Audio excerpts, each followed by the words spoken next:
Hey, Shanahan was asked a question today. I'm going to play this one. This is from today's presser, and then give me your thoughts on this little exchange.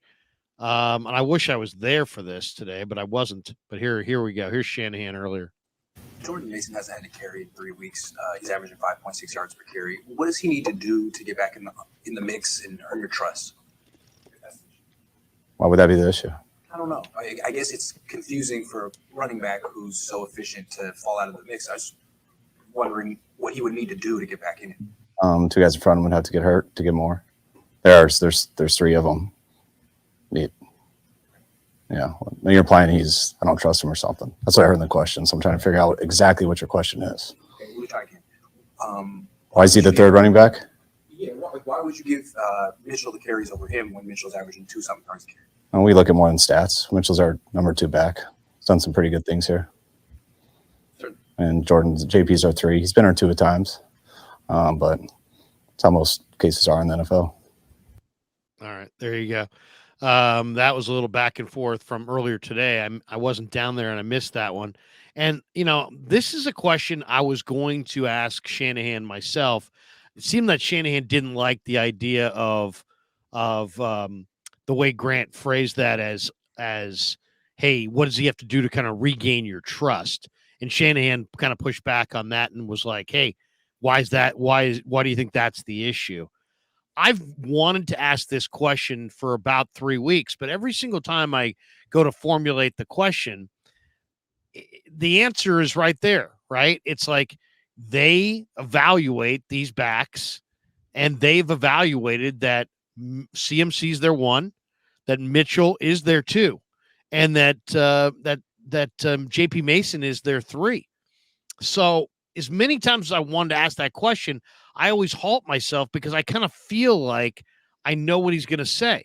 He's going to say that the other 2 guys, in his estimation, are higher rated. And so then he kind of bristled at the idea that it was a trust issue.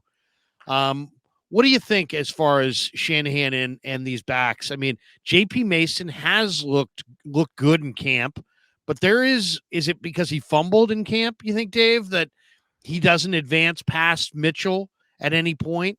The stats, I think you can throw out. Just Mitchell only plays a little bit here and there. He hasn't had a good enough sample size to really throw out any stat line and attribute it to him, really.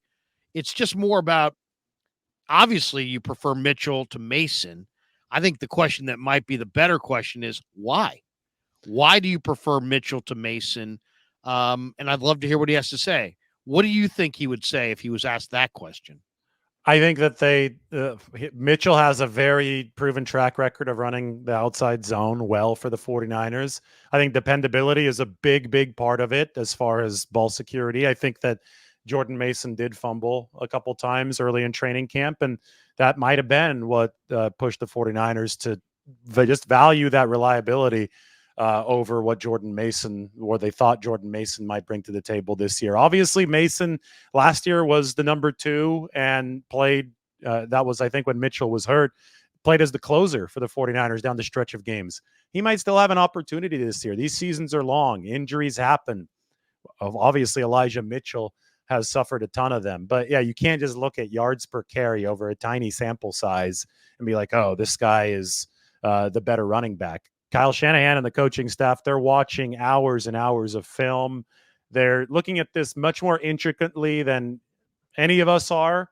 So that's the pecking order that they like right now. Obviously, Elijah Mitchell, I think, has accomplished more in a 49ers uniform than Jordan Mason. It seemed like Kyle Shanahan was implying that might have something to do with it. I'm of the opinion that you just need to have as many capable bodies back there as possible, because we've seen the 49ers run through running backs in the past. And when there have been a ton of injuries there, it's been a big problem for this football team. So they want to have as many capable guys as possible. Christian McCaffrey adds another dynamic that is hard to replace because he's such a good receiver. And Elijah Mitchell and Jordan Mason are nowhere near his ability level as a receiver. There's a significant drop-off in your passing threat from the running back position whenever you take Christian off of the field. And I think this is my one concern. Whenever the 49ers do bring Mitchell in, they're almost telegraphing run at this point. And I don't think that Shanahan thinks it'd be much better with Jordan Mason. It's just that McCaffrey is such a sensational talent that the reluctance to take him off the field happens because you're like, oh no, who's going to replace my receiving threat? Because Christian McCaffrey is also an all-pro receiver on top of being an all-pro running back. But anyway, I really, really do think that we're splitting hairs here, arguing over Elijah Mitchell or Jordan Mason to get the few reps that Christian McCaffrey can't take. Really, it's one of those things where the coaching staff for that fine-tuned of a decision has way more data and has been looking at this way more closely than anybody on the outside even has the possibility of looking at, because they don't have the look at a lot of the practice film.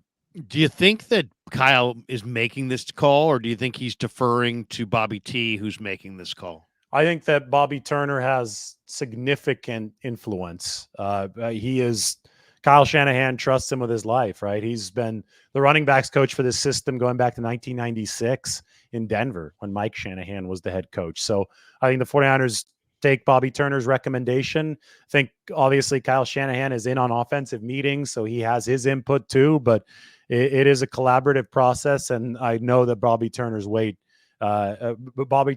voice carries a lot of weight in that room. Yeah, no, I don't think there's any doubt about that. I only asked that question. I mean, I know Kyle's the head coach. The head coach always has the final say, but you do get the sense that Bobby T is your ticket to the field at running back. And if you don't satisfy Bobby T for whatever reason that you're not getting on the field, regardless how Kyle feels sometimes. This next question up here, this is easy. Dazza says, even if Mason is bad in protection or route running, why can't he be used? Because Christian McCaffrey's your best short yardage back. I mean, people overthink this so much, right? I mean, you saw it the other game. One of the biggest plays was a 3rd and 2 that Christian McCaffrey miraculously kind of squeezed through, powered through, picked up the first down. You know what I'm talking about? That 3rd and 2? Yeah.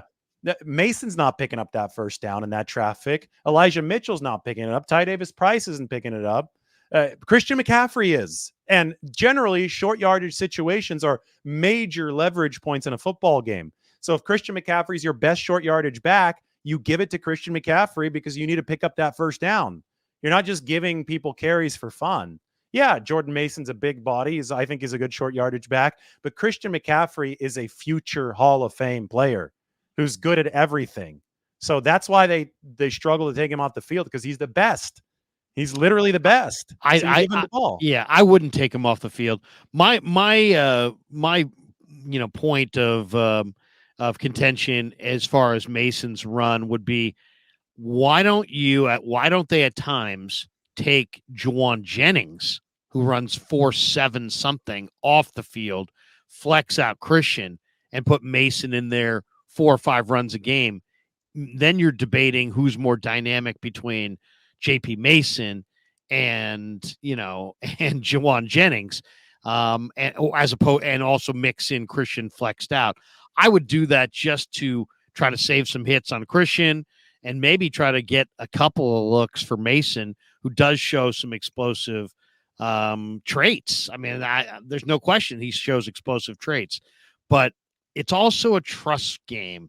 And, the one thing that we saw, I don't know exactly how many times, but I would say it was between 3 to 5 times we saw Mason fumble this summer in training camp. And training camp only lasts for about three weeks or whatever. So, we probably saw him put the ball on the carpet 4 to 5 times in 3 weeks. So if you're Kyle Shanahan, how often are you thinking about those fumbles? And, fumbling is the number one way to get yourself in the doghouse in the NFL. The one thing about Elijah Mitchell is he's got a history of never fumbling, going back to Louisiana. So, I think there's a trust that's built up there with, on the fumbling front that Christian has and that Mitchell has over Mason. But if I wouldn't mind seeing Mason a half dozen carries, believe it or not, but I would like to see Christian flexed out and, maybe put a little bit more dynamic speed on the field in all 3, of your wide receivers, if you're going with a 1 back, 3 wide look. Just remember, when this offense has been healthy, it's been head and shoulders the most efficient offense in football, the way that they've Yeah. been doing things. No, So no doubt. I just think that they're built, and they've tried to build themselves to be resistant to the attrition of a season. And it's not Jordan Mason's time right now, but it might be his time in week 12, week 13, week 14, week 15. I mean, there's so many weeks. It's a marathon, right? And there's just so much impatience to get everybody involved right now. It's like, guys, this is the top offense in football. They're outpacing Miami's offense. They're outpacing Buffalo. Just fired their offensive coordinator, even though they had some pretty good stats. But the 49ers are, you can't argue with the production, right? The production has been amazing from this team when they've had their pieces in there. So I just, it's hard for me to criticize how they're using individual pieces when the results are what they've been, which is really, really good. And I would urge people to just realize that this is a marathon. It's not a sprint. And history tells us they're probably going to need Jordan Mason at some point. They don't need to force feed him the ball right now.